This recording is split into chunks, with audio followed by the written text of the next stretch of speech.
Welcome to Architects of Opportunities, a series on founders of nonprofit organizations. We will look at how one person or a few people saw a need in your community and found a way to fill it. Who are the people that are inspired to see a need and bring others together to lend a hand, and not for profit? They are the nonprofit founders. Founders are everyday heroes. They envision possibility and persevere to accomplish it. Founders in all sectors and across the country share a common vision. They want to make a difference. Today, we will introduce you to one organization who makes a contribution to your community.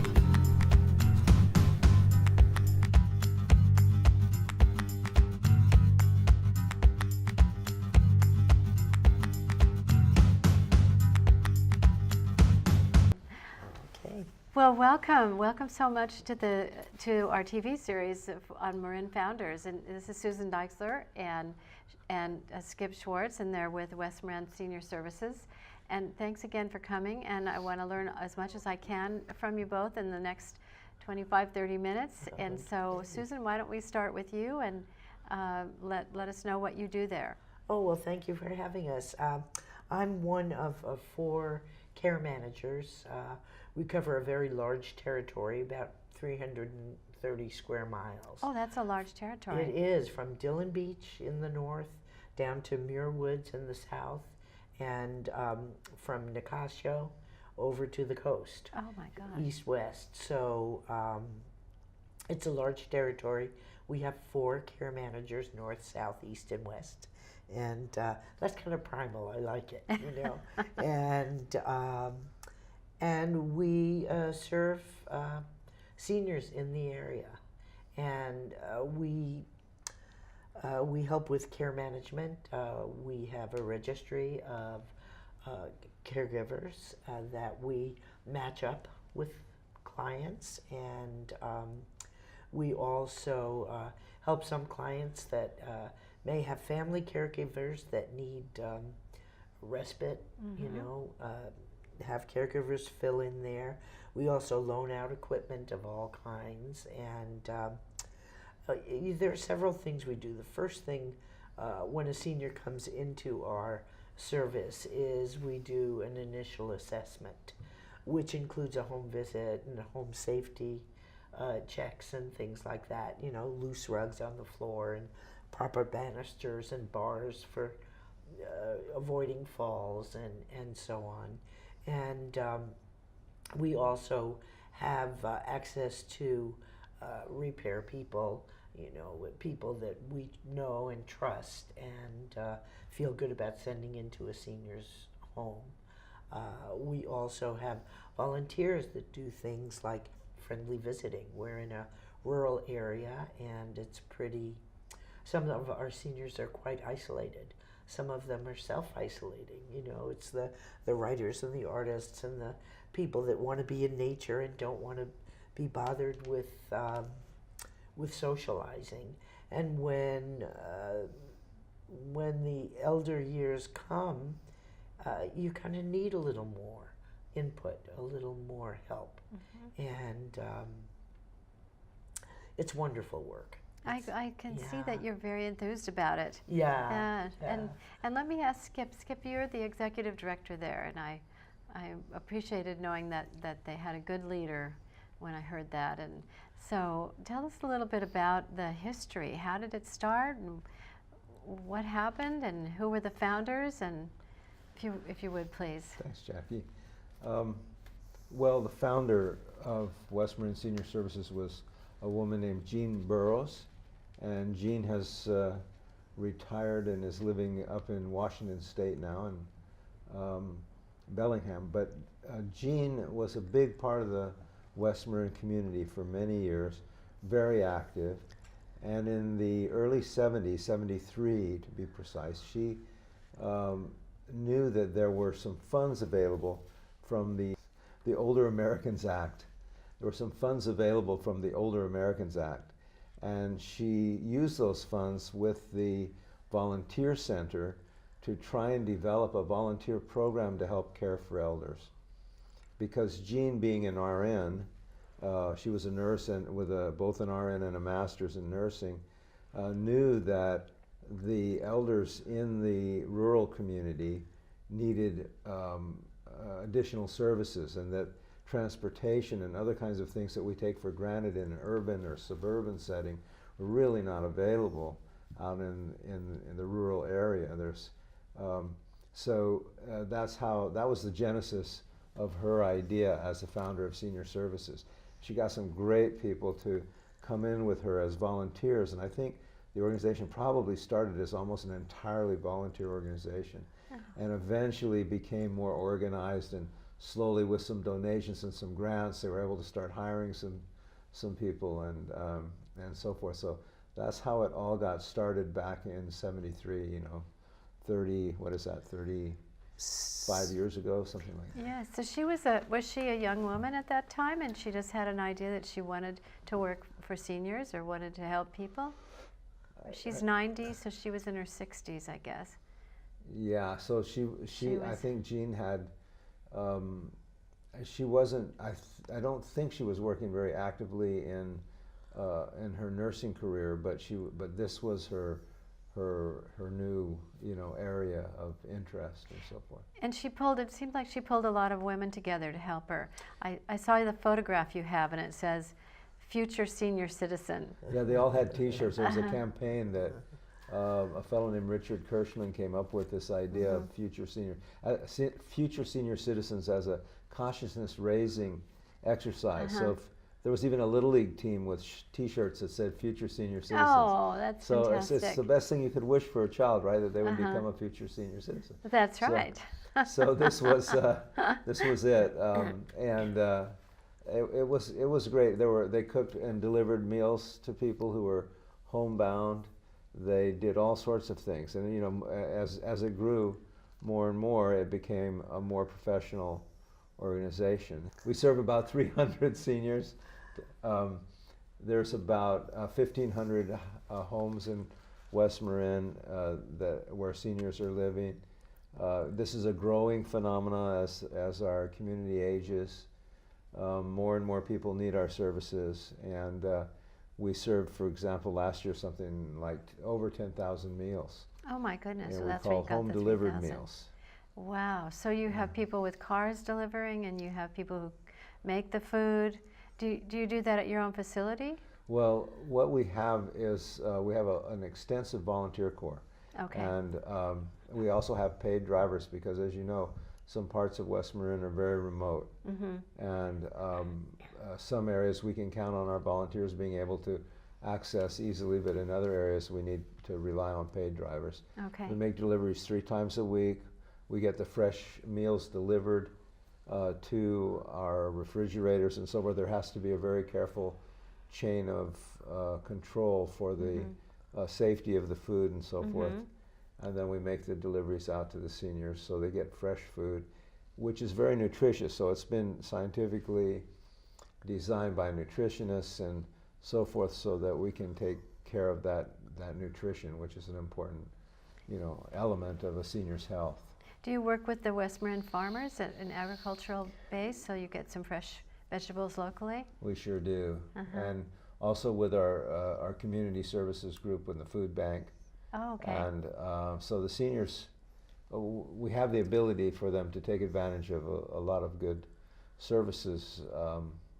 And sometimes the local farmers are amazing, you know, so they bring us all kinds of wonderful gleanings and, you know, fresh vegetables especially, that we're very fortunate to have. That's so great. And Yeah. so then you have 4 case managers that actually, do you have people register with West Marin seniors, or how do they get involved with you? People inquire. Sue can tell you, and after they inquire, we begin a process of trying to ascertain what their issues are, how much support they need, and so forth. Okay. And that's where you get involved. Yes. Yes. And Sometimes it's the senior themselves that call. Sometimes it's the family. Sometimes it's a neighbor. okay. Sometimes it's a clergy person, you know. Do you think a people physician. really Or a know? physician, right? Do they know about you? Or is it, or do you have to advertise? Are there people who don't know about you out in West Marin? I think there are people who don't know about us. We're trying, and we're succeeding. I believe in being more accessible to our Latino neighbors. Okay. We have a large Latino population who are a little maybe trepidatious about the West Marin Senior Services. Are we a government agency, and we're not. We're a private nonprofit. We raise our own funds. We do get funds from the state, federal, county, Marin Community Foundation, and so forth. But we still have to raise funds from the public in order to make ends meet and to keep our services strong. How do you do that? What's your mode of operation for raising funds? Well, we send out a letter a couple of times a year asking people to support us. We have a memorial we call in the winter season, around the solstice. We have a memorial we call the Lights of Life, where we light a tree with special geometric lights and so forth that help if people want to remember a loved one or something. This is a nice opportunity to do that. Often a contribution accompanies their request. And that's pretty much it. Our fees are on a sliding scale. Most people assume that we're free, even though we're not. We do a lot of work that is on a pro bono basis and so forth. So our mission is to help seniors stay in their homes if they wish, with dignity and safety. Okay. And should that become impossible, should they, they can't stay at home safely or with dignity, then we also have an 8-bed assisted living facility. So it's wholly owned and operated by West Marin Senior Services.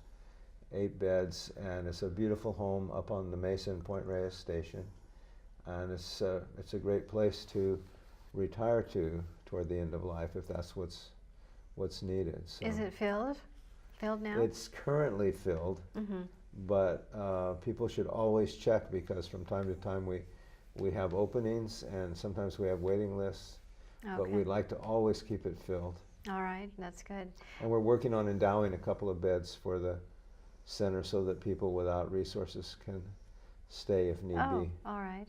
Do you have any plans to have more beds, another house, or? Well, so far, no. Okay. So far, we're trying to keep up with what you've got. Indeed. Yeah. Yeah, it is a challenge because you have 24/7 care that has to be provided for your residents, and no matter what the number of residents is, the care has to be, top notch. So it's very professional. We have 2 RNs on staff, and it's a very good program. We also work with end of life issues. So we work very closely with hospice and with the families and physicians and so forth. Do you know if there's another organization like what you do in another part of Marin, in North Marin or Main Marin, or? I think there's a couple of assisted living facilities, but I don't think there's an organization that has this holistic approach like we do. So we're providing meals, we're providing care management, we're providing transportation. We have a huge transportation system so that volunteers can be reimbursed, and if needed, paid drivers can be used. For example, say somebody needs to go for a recurring appointment for medical need, maybe radiation or chemo or something like that. It may be that their family member or a volunteer can't be relied upon to hit that schedule exactly, and there's no real wiggle room there. So we have success. Let me try that again. We have successfully raised a grant to provide for a paid driver. Oh, congratulations on that. To take people. So. Excuse me, so sorry. Okay. West Marin Senior Services, geography is a liability for a lot of our seniors. because of the significant distances and so forth that people have to travel. And transportation is a big part of what we try to provide. I had no idea that this was so encompassing. and so what would a typical day of yours be like, Susan? We just have a few minutes left, but I'm curious about how you reach out as a case manager. Well, I'm usually called upon. I may get a call. So-and-so is in the hospital, needs a ride home. So-and-so needs a caregiver. Once our clients are assessed and on our roll, so to speak, we check in with them on a regular basis. How is that caregiver working out? How did that repairman do fixing your door? Or it's really just keeping in touch. We do other things as well. We started a program to get seniors that couldn't get to the beach anymore because they didn't drive. And once they got to the beach, they couldn't walk on the sand. So we started a program called Afternoon at the Beach. Oh, that is so wonderful. And what a nice place to end. I think that it's a service that should be modeled all over the county. And I hope that you get more and more funding so that you can increase it. It's a great service. And thank you. Oh, thank you.